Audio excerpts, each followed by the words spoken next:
छोटे से गांव में एक बूढ़ी माँ सुशीला देवी अकेली रहती थी। उनके पति का कई साल पहले निधन हो गया था और उनका इकलौता बेटा अर्जुन बेहतर भविष्य के लिए विदेश चला गया था। अर्जुन बहुत मेहनती था और अपनी माँ के सपनों को पूरा करना चाहता था। उसे बचपन से ही पढ़ाई में दिलचस्पी थी और सुशीला देवी ने अपनी जिंदगी के कई सपनों को कुर्बान कर उसकी पढ़ाई में कोई कमी नहीं आने दी।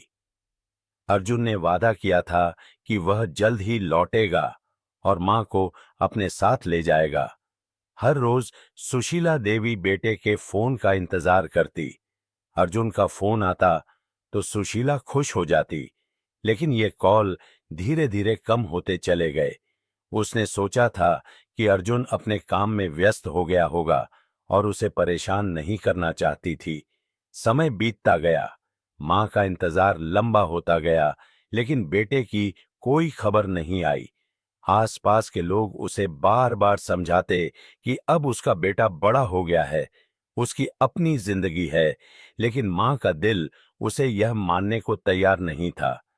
वह हर दिन अपने बेटे के लौटने की आस लगाए बैठी रहती। गांव के लोग भी उसकी पीड़ा को समझते थे, पर किसी के पास उसे दिलासा देने के लिए कोई शब्द नहीं होते थे। एक दिन अर्जुन ने अचानक फोन किया और मां को बताया कि वह अगले महीने लौट रहा है। सुशीला देवी की खुशी का ठिकाना नहीं रहा। वह फिर से उत्साह से भर उठी और बेटे के स्वागत के लिए तैयारी करने लगी।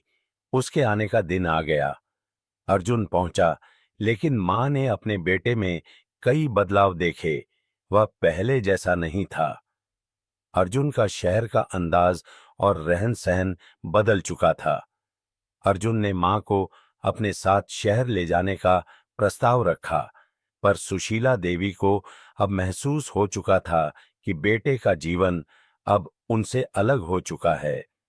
उस रात सुशीला देवी ने अर्जुन से कहा, बेटा, मेरे लिए गांव ही ठीक है।